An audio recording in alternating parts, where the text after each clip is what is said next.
The Relentless March of Time, now on BBC One. Sounds serious, not with this lot.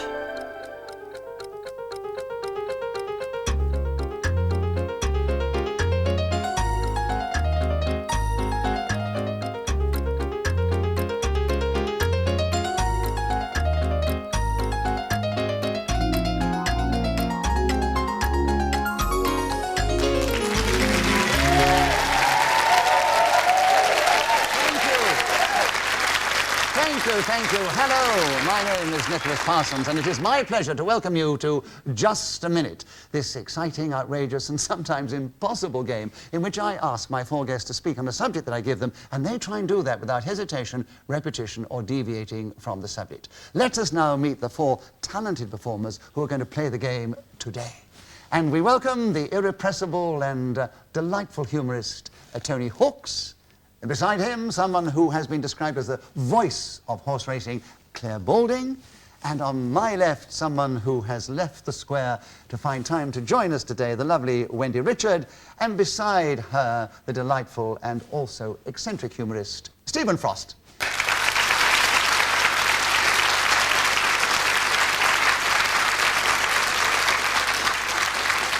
And today we're going to begin the show with Tony Hawks. And the subject, Tony, is what I'd really like to talk about. That's a good subject to begin the show today. So, Tony, off you go, 60 seconds if you can, starting now. Well, I suppose what I'd really like to talk about is me, but that would be somewhat egotistical, and since the subject isn't perfection, it wouldn't be entirely apposite. But there are many things. One of the problems of having a subject like this, first off, Nicholas, as you... And Stephen Frost has challenged. So, repetition, subject. Subject, yes. They can repeat the words on the card, but not any other word. Stephen Frost, you had a correct challenge for that. You get a point for that, and you take over the subject, and there are 45 seconds available, and he starts now. What I'd really like to talk about is Tony's shirt. Why is he wearing something like that on daytime TV? He's going to scare the old people, the children. They'll be ringing up the police and saying there's something scary on the TV. It's going to... And, who challenged first? Wendy. Yes. TV. Yes, you repeated TV. So, Wendy, you have a correct challenge. You get a point for that, of course. And you have 33 seconds available. The subject is what I'd really like to talk about, and you start now. What I'd really like to talk about is my Cairn Terrier, Shirley Brahms. She is the most... Don't sigh like that, Nicholas. She really is the most beautiful wee doggy in the whole wide world. She has lovely blonde and hair. Stephen Frost, a challenger. She's beautiful and she wheezes. No. I said she is the most beautiful wee doggy. Repetition.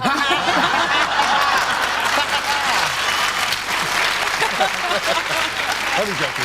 If he's going to be like that, I'm not playing anymore. I've told you. You've told me. You know, when I've done this show before, I do not put up with behaviour like this.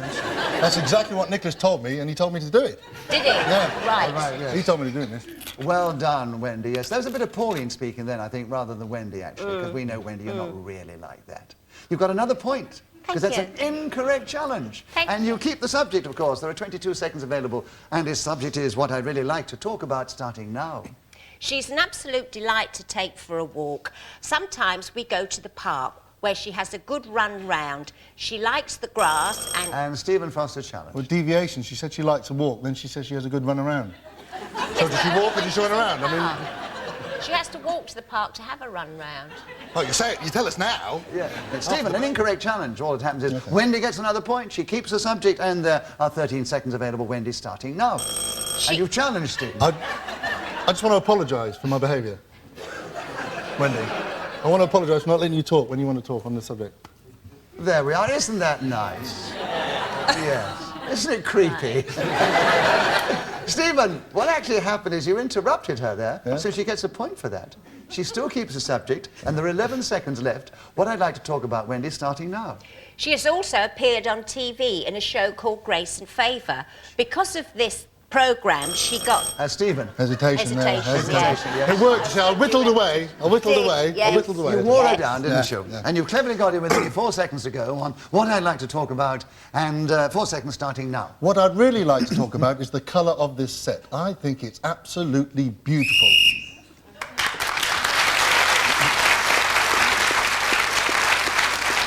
Whoever is speaking when the whistle goes gains an extra point. On this occasion, it was Stephen Frost. So at the end of that round, you won't be surprised to hear that Wendy Richard is in a strong lead. She's got 4 points. Stephen, with all his efforts, has managed to get 3 points, including that one when the whistle went. And we're going to move on to the next subject, which is Lipizzaners. Well, that obviously must go to Clare Balding, the horsewoman, the great champion jockey. Talk about Lipizzaners, Clare. 60 seconds, starting now. Lipizzaners are beautiful big grey horses that are based at the Spanish Riding School, which is not, as you would imagine, in Barcelona or Madrid, but in Vienna in Austria. And they are taught by men in very tight breeches with very silly hats, as many people are through life, to do tricks, whether they're being ridden or whether the man is holding a stick and asking them to rear up or buck or jump. It is the most wonderful sight. And Stephen is challenged. Rear up or what? Buck or jump. You can dream about it, Stephen. My speaker's not working. With eyebrows like that, you're unlikely to do anything.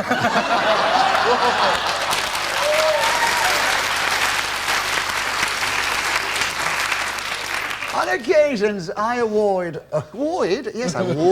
and I award bonus points for outrageous and humorous remarks. Claire, you've only got a point for being interrupted and keeping the subject, but you get a bonus point for your very amusing comment. And you have 30 seconds still available to tell us more about Lipizzaners, starting now. The thought of Stephen's eyebrows has now completely thrown me. I was going to suggest waxing or shaving or possibly dyeing, but we won't go into that because we're talking about horses that are white. And Tony, you challenged. Repetition of horses. Yes, you mentioned the word horses before, but you went... And actually, Claire has not played the game as much as the others, so she did jolly well on that. Well done, Claire. You have 30 seconds, Tony, to tell us something about Lipizzaners, starting now. All I know about Lipizzaners is that it's very nearly an anagram of pizza. I think we had an amagram there instead of an anagram. Well, that's an anagram of the word anagram. Yeah. Yes, yes. No, it isn't. No. It's a deviation from English as we understand it, Stephen, all right? Correct challenge. A point to you for correct challenge. You take over the subject. 24 seconds available starting now. Lipizzaners, of course, has got the biggest eyebrows any horse has ever had. This is a well-known fact amongst the horsey type. Who challenged first? Claire. Repetition of horse again. No, horse or horses. You said horses the second time. Yes. An incorrect challenge, so you keep the subject. Got another point for incorrect challenge, and there are 17 seconds left. Lipizzaners with you, Stephen, starting now. It's absolutely fascinating how the name of this creature came about. It's because the two names... Tony, you got him first, yeah. I think there was a hesitation. There definitely was a because he doesn't know the answer. And the audience got it before anybody else on this occasion. 10 seconds for you, Tony, on Lipizzaners, starting now. I once rode a Lipizzaner horse. It was very impressive. I can do dressage. I don't know whether you know this, but I'm something of an expert. Claire may not have commentated on me, but... And who's challenged first? It was Stephen. Two mays. You may not know. May not have commentated, may not. So, Stephen, you've not only got a point for a correct challenge, but you've cleverly got in with 1 second to go. And the subject is Lipizzaners. You start now. Lipizzaners is, of course, the most...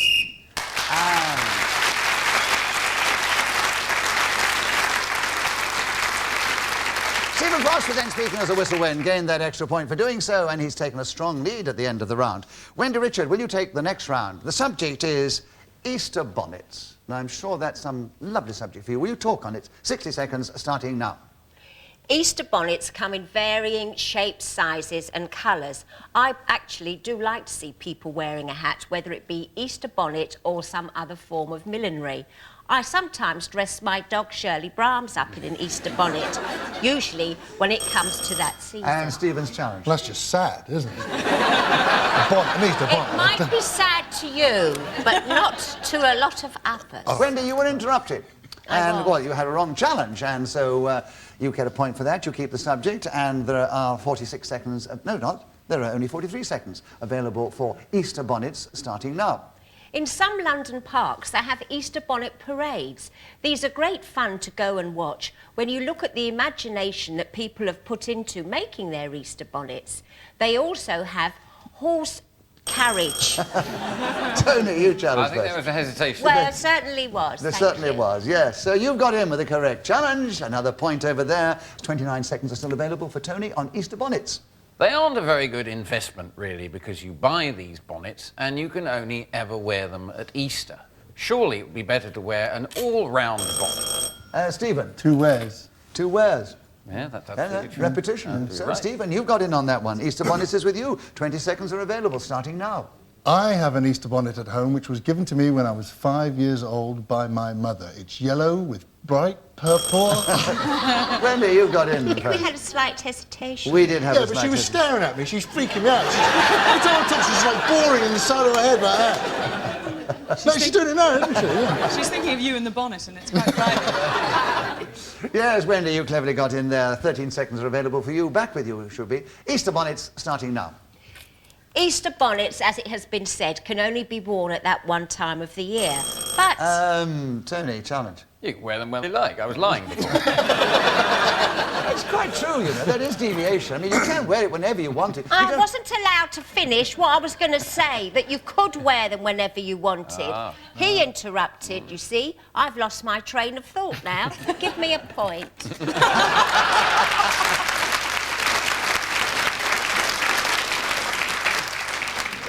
And Tony, you've got the subject. You have got 8 seconds on Easter bonnet starting now. I used to have an Easter bonnet which went over my Easter engine in my Easter car. And I would drive around it from Good Friday to Easter Monday and...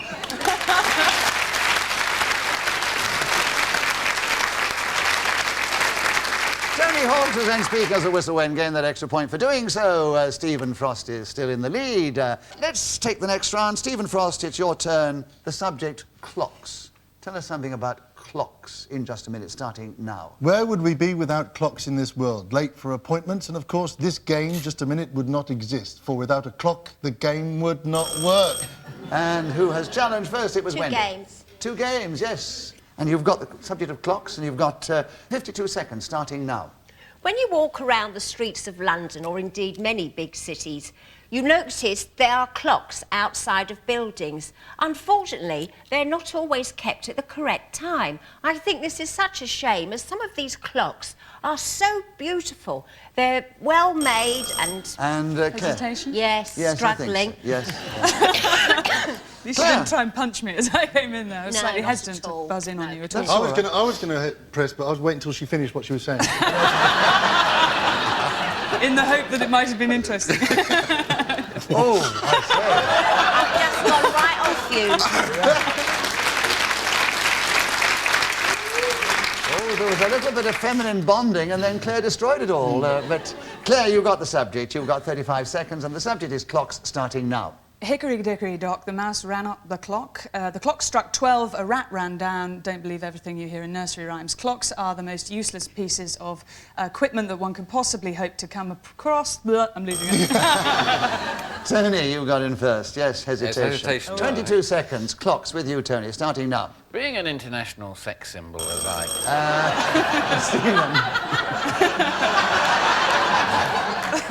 I just can't accept that. Deviation. I'm going to have to go for deviation. Do you know what I think I'll do? Yeah. I think, because I don't wish to judge on this, because I don't know from a sex point of view whether he is a sex symbol or not, I'm going to ask our audience to judge. Would you like to decide whether you think Tony Hawks is a sex symbol or not? And if you do, you cheer for Tony, and if you don't, you boo for Tony. And will you all do it together now? Tony Hawks, you got it made. You could go home with any one of them you wanted to. Slightly depends on whether you like hairy chests, because there is a little tuft here. So we're now going to ask our sex symbol to continue, having got another point. 19 seconds available, Tony, starting now. And since it has been proven here today quite scientifically that I am, every time a woman clocks me, they swoon and fall to the ground. And this takes... Stephen, Yeah, but that's through fear. so what's your challenge within the rules of just a minute? Sorry.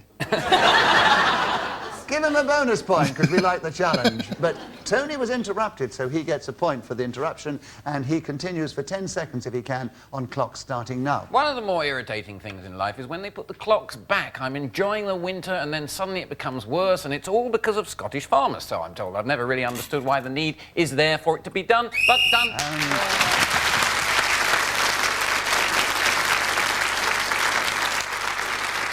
So Tony Hawks was then speaking as a whistle when gained that extra point for doing so, and he is now in the lead alongside Stephen Frost, so he's caught up a lot of points in that round. And Tony, it is your turn to begin. And the subject, oh, this is a lovely subject, one of my favourite dishes, shepherd's pie.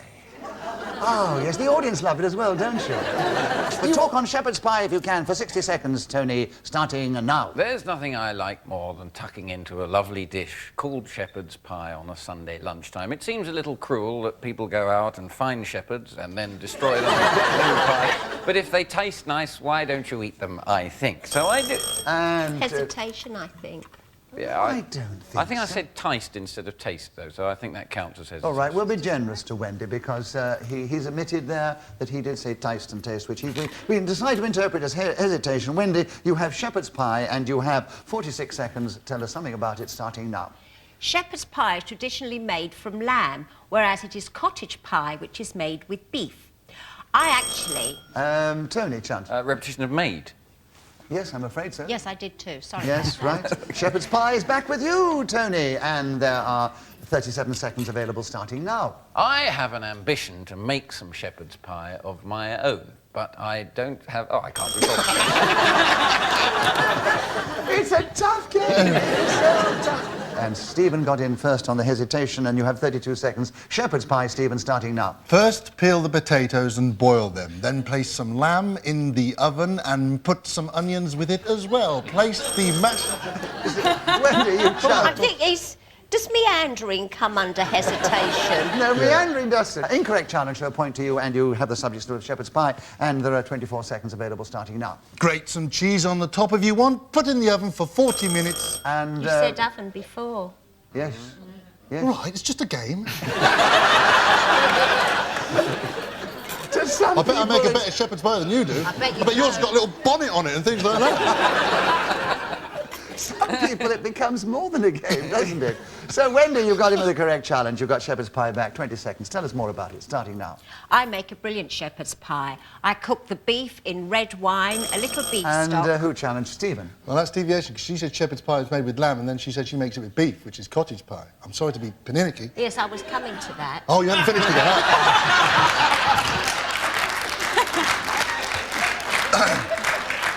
This is going to be an ongoing saga, isn't it?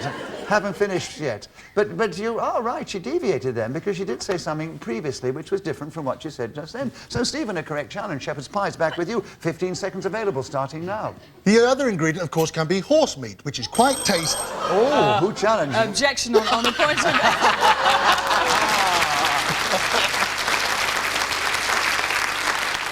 I think on a point of general order, firstly cruelty, and secondly because Delia Smith's doing a nut by now and we can't possibly allow her to go insane.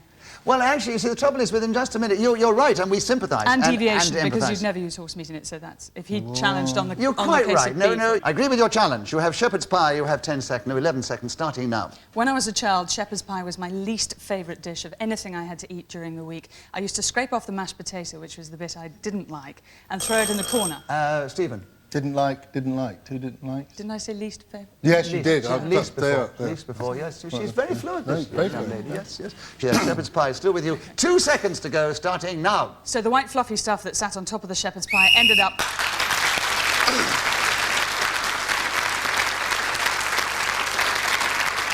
Clare Balding was then speaking as the whistle went, gained extra points in the round as well as one for speaking when the whistle went, and she has leapt forward. And Claire, it's your turn to begin. Excess baggage is the subject.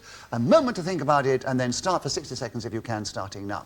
When you travel on an aeroplane, you're only allowed to take 2 bags with you and 1 carry-on bag. I repeated bag. Sorry. Well, nobody's challenged you. Keep going. She didn't actually repeat, but she said bags and then bags.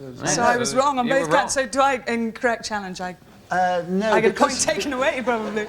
No, you haven't lost anything, but because as you have played it less than the other 3, I'm going to be generous and say you haven't lost the subject, but I can't give you any points. No. But you have 53 seconds to continue on. Excess baggage, starting now. So having stood in the queue for an hour and a half, you eventually get to the desk where a lovely smiley lady says, "You have excess baggage." But I prefer to think of excess baggage as the men in my life.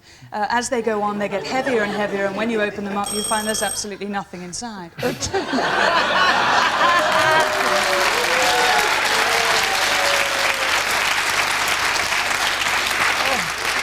I'm glad you got that last line out before.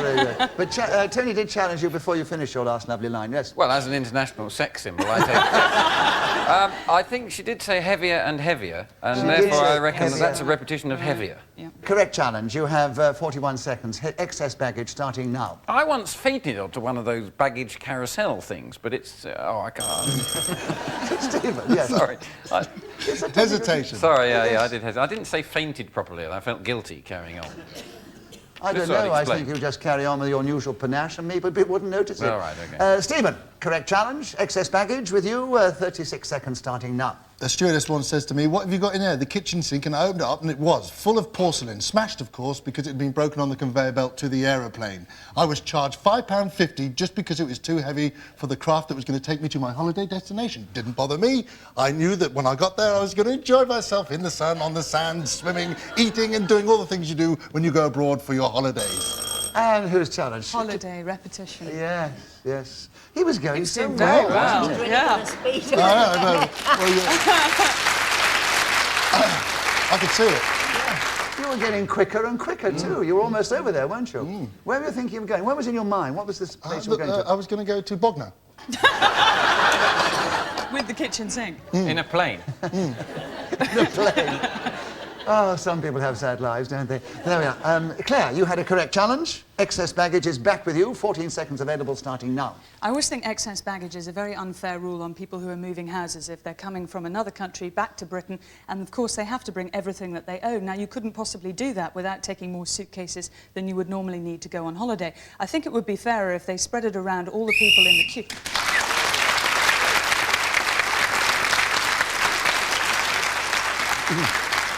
Clare Balding was speaking as the whistle went, gained that extra point for doing so, and she really has leapt forward. Now, let's have some fun from Wendy Richard on studs. Can you tell us something about studs in 60 seconds, starting now? The only sort of studs I know about are the studs you put in your ears. I have quite a few nice. Oh, And Claire, you got you're in. all nice. Hesitation. Hesitation, a correct challenge. Claire, you're moving forward again. You've got studs, and I'm sure I know the way you're going to take this one. And there are 53 seconds available starting now. The word stud has multiple meanings, but one that I think is least unfair in the sexual battle as it goes is that men can sleep with as many partners as they like, and they are called a stud. A woman who does the same is called a dirty trollop, and nobody ever wants to talk to her. But the stud I think you thought I was going to refer to... Yes, what is it? Not true, I want to talk to her.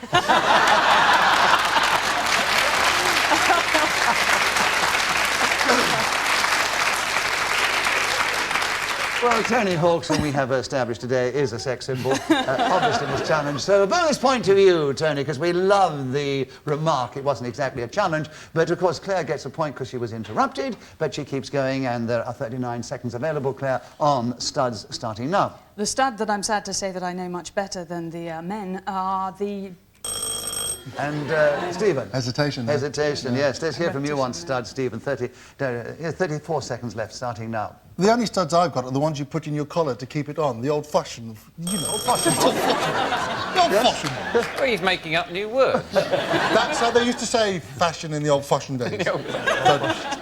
They'll say anything to get round it. But, yes, deviation from English as we understand it. So, Tony, a correct challenge. And you have studs, and you have 29 seconds starting now. They once made a film called The Stud, loosely based on my life, featuring Oliver Tobias, I believe, and Joan Collins. And what a tremendous film it was. I watched it from... And repetition of film. what a film, yes, they that's did. true, Well, yeah. listen, Claire, yes, part of the object of Just a Minute, listening. And there are 19 seconds for Claire on studs starting now.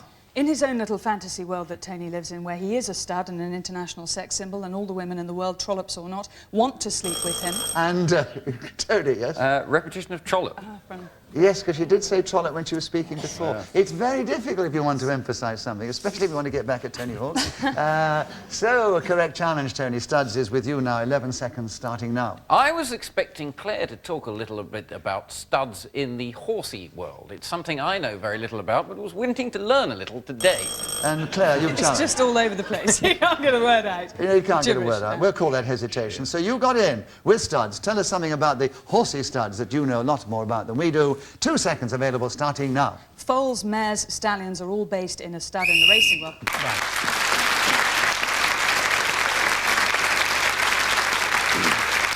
So Clare Balding again speaking as the whistle went, gained that extra point, and she has got many other points on that subject in this round, and she really has leapt forward. She is ahead of Wendy Richard, but only just behind Tony Hawks and Stephen Frost, who are equal in the lead. Stephen, your turn to begin. I'm sorry. Right, don't wake you up then. I do apologise. Right. The subject now is guinea pigs. Tell us something about that in just a minute, if you can, starting now. Little round furry animals that live in the cage and go round the hamster wheel, which they move out of. Wendy. Hesitation. Hesitation, Wendy. Guinea pigs. 55 seconds available. Tell us something about guinea pigs, starting now. Guinea pigs are quite cute little creatures. They come in all different colours, and also their fur can be of different lengths because two Stephen. difference. Yeah, you're too different. Two different. Yes. And I had a wonderful story to tell you about my experience with a guinea pig, and you've ignored it. I think we all know that one. You may have another opportunity. If not, we may have an opportunity when the round is over. But, Stephen, you've got in with 48 seconds on guinea pigs, starting now. I feel like a bit of a guinea pig. And who challenged then, Claire? Hesitation. I call that hesitation, Claire. Well done. Fly In you with go. it. Guinea pigs, 45 seconds, starting now. Stephen feels like a bit of a guinea pig. He looks like one too. Those eyebrows could be donated for research into guinea pig fur, how bushy and bright they are. And guinea pigs have the same sort of furry... Yeah. Tony, yes. Hesitation. Hesitation, I think. Guinea pigs is with you. 34 seconds, starting now. In a sense, the five of us here today are guinea pigs because this marvellous programme, Just a Minute, is being moved from the radio to television, and we are one of the earlier... And who's I think challenged? he's hesitating. He's... He's putting on his sort of sex symbol intellectual air. Oh, is that what it was? Yeah, well, I think that's how he gets the women, but he thinks he does anyway. And, right. But he wasn't really hesitating. He might have sounded dreary, but he wasn't hesitating. So, guinea pigs. 25 seconds with you, Tony, starting now. I used to have two guinea pigs, Keith... Stephen. Trying to think of a challenge. I'm trying to think of a challenge. If he's got two, then that's repetition, isn't it? No, it isn't. Not within the rules of Just a Minute. No, of course it is. No, right. No. I was trying to be too clever. Tony, you have a point, of course. Incorrect challenge, and there are 22 seconds. Guinea pigs, starting now. And marvellous little pets there were too. I used to take them... He said there were two. There were two, yeah. yes. I don't think that's English as we understand it. Right. And he said two before anyway. Now, you got a chance to tell us your wonderful story, Wendy. I said you'd get back in again, and you have 17 seconds in which to do it. Don't look at Stephen, you'll collapse. 17 seconds, guinea pig, starting now. When I was little and taken to Pet's Corner in London Zoo, there was a cage of guinea pigs there, and I poked my finger through the wire and the guinea pig turned round and bit me. So really, it was my own fault. I should have left the guinea pig in peace. I was never allowed to have a guinea pig as a pet. I think this would be rather fortunate. And, Stephen, you've challenged. I'm challenging on repetition of pets. But I think I'm wrong, because you said pet and then pets, didn't you? But you've got an incorrect challenge. You've got a point for that, Wendy, and you've got half a second to continue on guinea pigs, starting now. Guinea pig...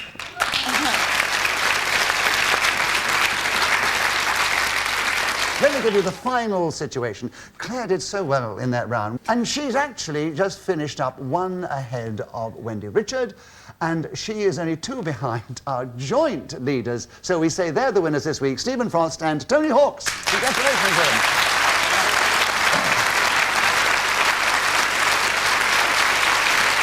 I hope you've enjoyed this edition of Just a Minute, and I only had to say thank you to our four exciting and intrepid players of the game, Tony Hawks, Clare Balding, Wendy Richard, Stephen Frost. From them and myself, Nicholas Parsons, be with us the next time we play Just a Minute. Till then, goodbye.